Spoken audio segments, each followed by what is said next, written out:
Şəhid ailələrinə dəstək məqsədi ilə həyata keçirilən sosial layihələr davam edir. Bu dəfə Yaşad Fondu şəhid övladları üçün Qəbələdə qış düşərgəsi təşkil edib. Uşaqlar üçün müxtəlif istirahət və inkişaf proqramları hazırlanıb. Tufandağ qış-yay turizm kompleksi xüsusi qonaqları qəbul edib şəhid övladlarını. Yaşad Fondu onlar üçün növbəti qış düşərgəsi təşkil edib. Müxtəlif bölgələrdən gələn uşaqlar burada qış idman növləri ilə məşğul olur. Maarifləndirici və əyləncəli tədbirlərdə iştirak edirlər.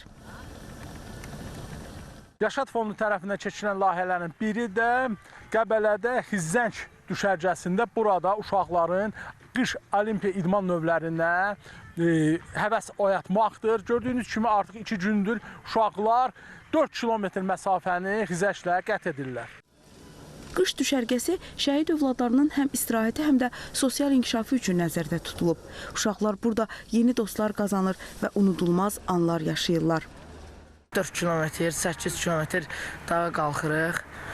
Çox maraqlıdır. Müəllimlərin sağ olsun öyrədirlər. Çox yaxşı müəllimdilər. Yaxşı keçir. Biraz qorxulu, çətindir, amma maraqlıdır.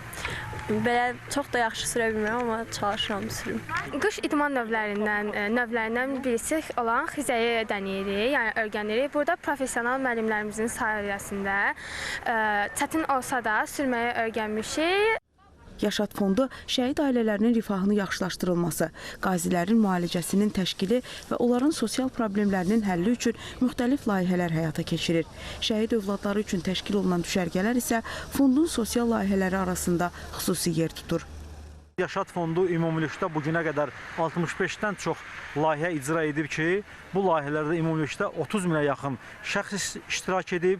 Bu il isə 2026-cı ilin əvvəlləri olmağına baxmayaraq, Yaşad Fondu sadəcə 5-ci layihəsini həyata keçirdir. İlin növbəti layihələri isə zamanında tədbirlər planına uyğun olaraq öz vaxtında zamanında tərəfimizdən həyata keçiriləcək. Düşərgədə psixoloqlar və mütəxəssislər də uşaqlarla müxtəlif inkişaf proqramları həyata keçirirlər. Əli Səmədov, İbrahim Mustafayev, Günel Habil qızı, ASTV Xəbər.